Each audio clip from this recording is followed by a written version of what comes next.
Ayan, good morning mga katadtad. Isang mapagpalang umaga na naman. Ayan, panibagong vlog, panibagong araw mga katadtad. Magkakalas na naman tayo ng ating baboy paninda, no? Ayan, natanggalan na natin ang ulo ang ating baboy dito, no? Ayan, ililipat lang natin to sa kabila na kabilang ay kalahati nitong ating kakalasin na baboy, no? Kasi isang buong baboy ito mga katadtad at napakalaki, no? Uunahin lang natin yung kabila, no? Yan, dumating yung ating katadtad, no? May dalang atay at saka yung diskarte o laman loob na ating ititinda pang dinaguan. Ayan mga katadtad, no? Panoorin nyo lang ito hanggang dulo. Naway makatulong na naman sa inyong ang ating video na ito para dyan sa mga baguhang ating butcher, no? Baguhang tindero. Yan, panoorin mo lang ito hanggang dulo. Medyo paos pa tayo ngayon mga katadtad, gawa ng kagagaling lang po natin galing tayo trangkaso, no? Yan mga katadtad, panoorin nyo na lang ito hanggang dulo ng ating pagkakalas ng ating baboy paninda. Ayan mga katadtad.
Ay, mga tatad, no?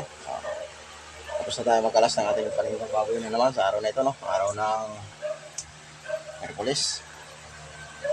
Ayan. Dito pala yung ano natin, ulo, tigi. Yun po, ang dam pork chop, mga tatad. Ito ang pata natin. Ribs, tsaka balakang. Pala yung kasim natin, no? Ayan. Na tanggalan natin ng buto. O ng pay-pay, no? Mga tatad. Ay mga tatad, no, welcome na naman sa panibagong vlog. Welcome to my channel, no, Katadtad TV. Ngayon lang tayo naman mga katadtad makapag-video, no, kasi nagagaling na natin ng trangkaso. Napapansin nyo, ang boses ko medyo paus pa, no. Ganun naman mga katadtad, no, pinabati ko kayo ng magandang umaga. Isang mapagpalang umaga na naman sa ating lahat mga katadtad. Kumusta po kayo? Naway nasa mabuti kayong kalagayan, no? Unang-una dyan, no? Sa lahat ng mga butcher, shoutout po sa inyong lahat. Hindi sa mga silent viewers natin, shoutout na rin po sa inyong lahat mga tatad. Yung mga tumatangkilik dyan sa ating mga video, no? At kung bago ka pa lang dito sa aking channel, ayan, shoutout din sa inyo. Huwag mo nang kalimutan mag-subscribe and then click mo na rin ang notification bell para updated ka pa sa ating mga susunod pang video. Kung tayo baguhan pa lang sa hindi lang isang tindero, no? Naway may naitulong na naman itong video naitulong na naman ito sa iyo na ating video ngayon sa araw na ito tungkol sa pagkakalas ng ating paninang baboy. Kaya mga tatad, patuloy akong magbabahagi sa inyo ng aking kunting kalaman tungkol sa pagtitinda ng baboy. Mga tatad, no? Shoutout na lang po sa inyo lahat. Dito na muna at mag-display pa tayo. Mga tatad.